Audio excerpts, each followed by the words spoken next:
years old. Hooray! I can't believe I was 12.8 when I first made it, and now I'm 18.8. I'm getting old quickly. Boy, if 18 is old, then 20-year-old me now is prehistoric. I am so old. Yeah, so today is January 23rd, 2020, and today is Scale of the Universe's 10th birthday. Now I am 22.8 years old, and this person is kind of embarrassing. But yeah, Scale of the Universe is 1 decade old, and I know that's not super significant to most people, but I think for me, I have to realize that date was pretty much the first time I realized that if I posted something good enough to the internet, it could go places. I mean, the first thing that happened was it went to the front page of Newgrounds, and Tom Fulp sent me and Michael this little plaque that said, recognition to Carrie and Michael Huang for, I don't know, outstanding contribution to Newgrounds, something like that. And I think it was the first time I realized, like, oh wow, you can get recognized by real people through the internet.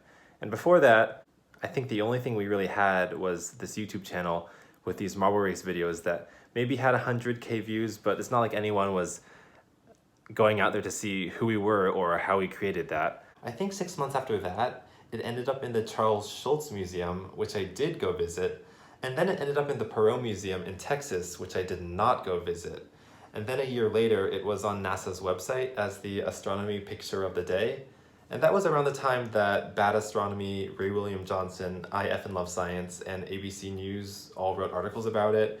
And then there were like 20 translations of it.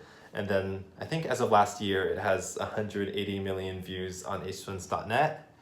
And that's all to say that, you know, as a 12-year-old kid who wasn't even old enough to technically have a YouTube channel, I kind of thought, you know, adult world was segregated from kid world. And as a kid in kid world, I was supposed to be ignored by adults. So it was the first thing that I realized, like, oh, adults sometimes actually do want to talk to you. There's no reason why you can't, I don't know, work on something that is worth being talked about by everyone. There is no boundary between the two worlds.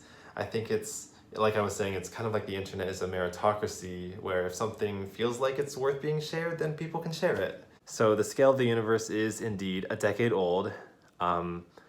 I'm quickly approaching the date in which most of my life will have passed since Scale of the Universe. I think that's about 2 or 3 years away now. But yeah, I'm a little nervous because Flash Player, support is ending for it in December 2020 for Google Chrome. So I think like Scale of the Universe needs an update so that it can still run in modern times. It would definitely be a shame if it stopped working, because I think it's like, in terms of like, I don't know, educating people on how big things are, I still think it's a kind of nifty little tool, so I don't want it to die. So yeah, 2020.